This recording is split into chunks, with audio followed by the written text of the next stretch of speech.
The HFY warship Crimson Fang cut through the darkness of space like a blade through flesh. Commander Verkith stood on the bridge, his four eyes scanning the tactical display with predatory satisfaction. Behind him, 37 vessels of the HFY hunting fleet followed in perfect formation. They were the apex predators of the galaxy, and today they would remind the humans of this simple truth. "Commander, we are approaching the human colony world designation Terra Nova 7, his tactical officer reported.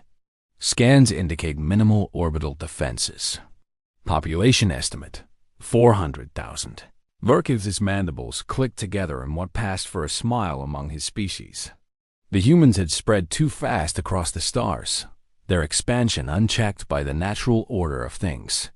The HFY had watched them for decades, studying their strange pack behavior and their curious habit of building settlements on worlds barely suitable for life. They were soft creatures, weak. They relied on their machines and their numbers rather than strength and cunning. The HFY had conquered 17 species before humans ever left their homeworld. Each conquest had been swift and brutal. The weak served the strong. This was the way of the universe. "Increase speed," Verkith commanded. "We strike at the colony before their pitiful defense fleet can respond." The hunting fleet accelerated toward Terra Nova 7. On the tactical display, Verkith could see the small gas giant they would pass on their approach. The humans called it Ember, a name given for the strange orange storms that swirled across its upper atmosphere. Beyond it lay their target, a green and blue world where humans had built cities and farms and all the other trappings of civilization. "Commander, I am detecting unusual readings from the gas giant's shadow zone," the sensor officer announced. "Electromagnetic interference is making scans difficult." Verkith dismissed the concern with a wave of his clawed hand. Gas giants always produce interference. The hunting fleet maintains course. This was a mistake that would cost the HFY dearly. Hidden in the perpetual shadow cast by Ember, Admiral James Okonkwo watched the enemy fleet approach on his tactical display. The bridge of the is SS. Defiance was quiet, except for the soft hum of systems running on minimal power. Around him, his crew waited in tense silence. They had been waiting for 3 days. "Steady," Okonkwo said, his voice calm. "Let them come deeper into the trap." The human fleet was small compared to the HFY armada. 23 ships, most of them converted civilian vessels hastily armed with whatever weapons could be fitted. The Defiance and her sister ship Resolute were the only true warships present. On paper, this was a fight the humans could not win. But Admiral Okonkwo did not fight on paper. When intelligence had reached Earth that a HFY hunting fleet was targeting Terra Nova 7, the response had been panic. The colony was too far from the core worlds. Reinforcements could not arrive in time. Some military strategists had suggested evacuation, though everyone knew there was not enough time for that either. The colony would be taken, its people killed or enslaved, and humanity would suffer another brutal reminder of its place in the galactic hierarchy. Okonkwo had refused to accept this outcome. He had studied the HFY for years, learning everything he could about their hunting tactics, their psychology, their weaknesses. They were predators, yes, but predators followed patterns. They hunted in specific ways, and predators, Okonkwo knew, could be hunted. "The lead ships are entering the engagement zone," his first officer, Commander Lisa Park, reported. "They still have not detected us. Hold position," Okonkwo ordered. "We need at least half their fleet inside the zone before we spring the trap." The secret was the shadow of Ember, the gas giant's massive electromagnetic field created a dead zone where sensors became unreliable. Okonkwo had positioned his fleet within the zone, running on minimal power, hiding in the darkness like wolves waiting in tall grass. The HFY were approaching from an angle that would take them directly past this hiding spot. More importantly, Okonkwo had seeded the approach corridor with thousands of small probes. Each probe was barely the size of a human fist, too small to register as a threat on enemy sensors.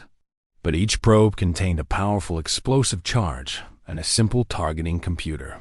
They drifted in the darkness, waiting. 15 enemy ships now in the zone, Park counted. 20, 25.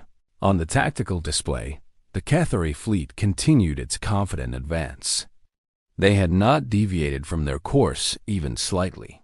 Why would they? They were the hunters. They were the strongest species in this sector of space. The thought that they might be walking into an ambush had simply not occurred to them. This was their greatest weakness, Okonkwo knew. The Cathari had been apex predators for so long that they had forgotten what it felt like to be prey. 30 ships in the zone, Park announced, her voice tight with anticipation. Commander Verkith's flagship is now inside the engagement area. Okonkwo leaned forward in his command chair. His heart was pounding, but his hands were steady. Everything depended on the next few minutes. Signal the fleet, he said. All ships full power. Activate the probe network. Throughout the shadow zone, human ships surged to life. Engines flared. Weapon systems powered up. And across 1,000 kilometers of space, tiny probes awakened and identified their targets. The first explosions caught the Cathari completely off guard. Probe charges detonated against shields and hull plating. They were small explosions individually, but hundreds struck each ship within seconds. Shield generators overloaded. Sensor arrays were destroyed. Navigation systems went blind. On the bridge of the Crimson Fang Commander Verkith staggered as his ship shook violently. Alarms screamed throughout the vessel. The tactical display had become chaos, filled with contacts and explosions and damage reports. "We are under attack," the tactical officer shouted unnecessarily. "Where are they?" Verkith demanded. "Show me the enemy." But his sensors were half blinded now, and in the confusion of the probe attack, it was impossible to identify the source of the assault. The hunting fleet had been struck from every direction at once, and for the first time in his long career, Verkith felt something he had never experienced before: fear. "All ships, evasive maneuvers," he commanded. "Break formation and return fire." This was exactly what Okonkwo had anticipated. The Cathari fought as individuals, each ship seeking its own glory in battle. When surprised, their instinct was to scatter and fight alone. A human fleet would have tightened formation and presented a unified defense. The Cathari did the opposite. The Defiance emerged from the shadow of Ember at full combat speed, weapons already firing. Okonkwo had positioned his fleet to strike at the scattered enemy ships before they could regroup. "Target the isolated vessels first," he ordered. "Do not let them reform their lines." The battle that followed would later be studied in military academies across human space. It was not a fair fight. It was not honorable by Cathari standards. It was an ambush, a trap, a carefully orchestrated slaughter. It was exactly what humanity needed to survive. The human fleet cut through the scattered Cathari ships like wolves among confused prey. The Defiance led the assault, her heavy batteries tearing into an enemy cruiser whose shields had been stripped away by probe charges. The vessel exploded, its crew never seeing the death blow coming. Commander Park coordinated the attack with cold precision, directing smaller ships to work in pairs against larger targets. Where the Cathari fought as individuals, the humans fought as a pack. Where the Cathari relied on strength, the humans used coordination and communication. 3 enemy ships attempting to break away toward open space, the sensor officer reported. "Destroyer Group 2, intercept," Okonkwo commanded. "Do not let any of them escape to warn their empire." The converted civilian ships that made up Destroyer Group 2 were not designed for combat. They were mining vessels and cargo haulers, their hulls strengthened with whatever armor could be welded on, their cargo bays replaced with weapons batteries. Their crews were volunteers, men and women who had never fired a shot in anger before this day. But they had trained for 3 months in the shadow of Ember. They had practiced their tactics until they could execute them in their sleep. And they knew what was at stake. Captain Elena Vasquez commanded the lead destroyer, a former ore hauler named Steadfast Hope *. Her ship moved to cut off the fleeing Cathari vessels, working in perfect coordination with her sister ships. "Target their engines first," she ordered. "We need them dead in space." The Steadfast Hope * had been equipped with magnetic accelerator cannons. Simple weapons compared to the energy arrays of proper warships, but devastating against damaged targets. Slugs of dense metal crossed the gap between ships in less than a second, punching through weakened hull plating. The lead Cathari vessel lost engine power and began to drift.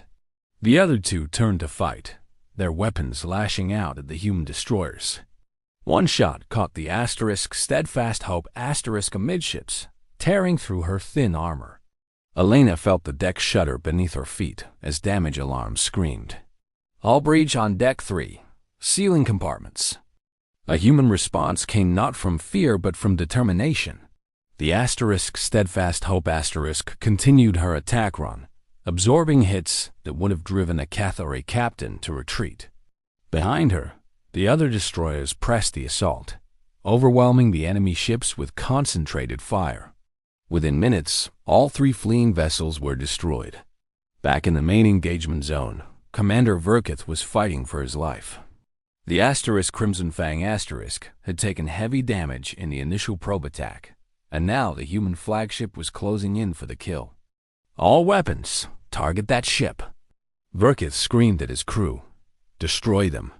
The Crimson Fang was still a formidable warship, her main batteries capable of devastating firepower. Energy beams lanced across space toward the Defiance *, scoring direct hits on her shields. But Okankahan positioned his ship perfectly. The Defiance * was not alone. The Resolute * emerged from the chaos of battle, firing into the Crimson Fang * from an unexpected angle. Caught in a crossfire, the Cathari flagship began to come apart. "Their shields are failing," Park reported. "One more concentrated volley should finish them." Verkith realized in his final moments what had happened. The humans had not fought as he expected. They had not met his fleet in honorable battle, matching strength against strength. They had hidden in shadows. They had set traps. They had struck from angles he had not anticipated. They had hunted him. The Crimson Fang * exploded, taking Commander Verkith and his entire crew with it. Across the battlefield, surviving Cathari ships began to surrender, their captains recognizing that the battle was lost. When the fighting ended, 34 of the 37 Cathari vessels had been destroyed or captured. The 3 remaining ships had been crippled and would never fight again. Human losses were heavy. 7 ships destroyed, many more damaged. Elena Vasquez had lost 40 crew members when the Steadfast Hope * was hit, and she wept for them even as she celebrated victory. Admiral Okonkwo stood on the bridge of the Defiance *, looking at the field of debris that had been a mighty hunting fleet. He felt no joy, only exhaustion and relief. "Signal Terra Nova 7, he said quietly. "Tell them they are safe." News of the battle spread quickly through human space and beyond.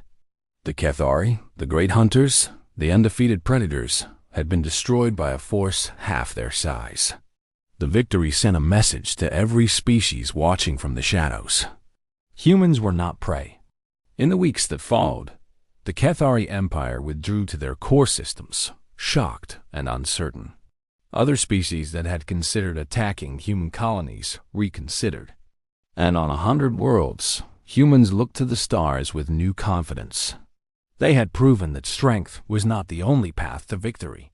Tactics, cooperation, and the willingness to fight from the shadows could defeat even the mightiest predator. The universe was full of dangers, but humanity had shown that it could face those dangers and survive. Admiral Okonkwo returned to Terra Nova 7 as a hero, though he never felt comfortable with the title. He had done only what was necessary to protect his people. The true heroes, he always said, were the crews who had fought beside him, especially those who had given their lives. A memorial was built on Terra Nova 7, overlooking the green fields and peaceful cities that the battle had saved. The names of every fallen human were carved into black stone, a reminder of the cost of freedom. And in the shadow of Ember, the site of humanity's greatest tactical victory, a small marker was left floating in space. It bore a simple message in every known language of the galaxy. Here, humanity proved that courage and cunning can defeat any enemy. We will not be prey. The marker drifted in the darkness, a testament to the day when the hunters became the hunted, and humanity showed the universe what it truly meant to strike from Ember shadows.